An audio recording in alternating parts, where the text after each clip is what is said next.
Hello guys! So yon, nandito na naman tayo sa puno ng aking dates. Mag-harvest na naman tayo ngayong araw. So ayan, haharbisin ko itong isang buwig dito sa yung marami dito sa kabilang side kasi lahat halos is hinog na. Ayun, ang dami ng na brown na yung iba, talagang hinog na siya. So kailangan na talagang harvestin. So yan,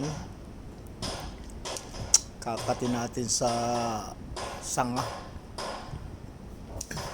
Ganyan lang ang pag-harvest. Maliliit lang naman yung mga tangkay niyan eh.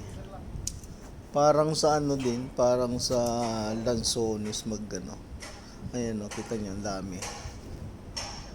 Ganyan ang dates. Palm tree. So ayan ang dami na kaagad Bababa ko muna to. Kukunin ko yung lagayan natin. Doon natin ilalagay sa timba. Kasi uubusin ko itong harvestin lahat itong isang buwig na to. At ipamimigay natin doon sa ating bossing pang pansuhol. Malapit na ang sahod para pasahurin tayo at malay mo dagdagan yung ating sahod. Pag binigyan natin ng dates. Pasipsip ba? So yan, ubusin ko na yan lahat. Pagkatapos niyan sa pagkalagay ko dyan sa timba, mamaya natin mamaya ko na ito huhugasan. Napitas na natin to lahat. Ayan, malapit na. Ubusin na natin lahat yan.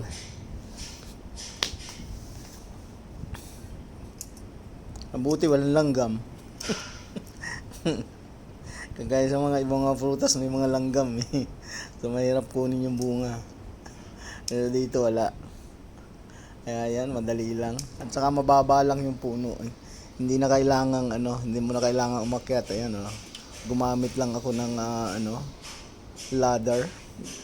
Ayan, malapit nang mapuno yung timba natin. Mga idols. Marami-rami na to. Yung yung mga naiwan kasi dito sa puno na ito, bali 4 na buwig yan eh. Doon sa kabila niyan meron pa. Tapos doon sa kabilang puno, meron pa doong 4 na buwig din. So marami-rami pa itong ating pipit. So yon mga idols, na tapos ko nang harvestin yung isang buwig. So ang gagawin ko dito is dadalhin ko na muna doon sa gripo para mahugasan.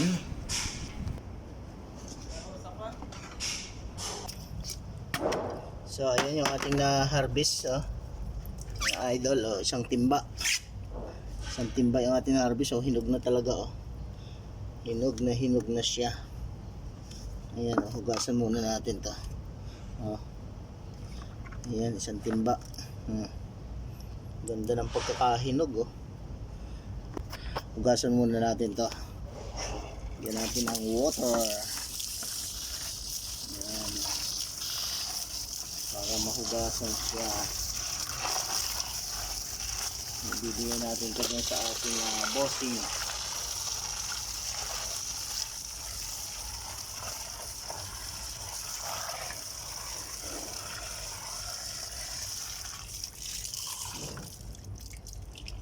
So ayan guys, hanggang dito na lang muna yung ating video.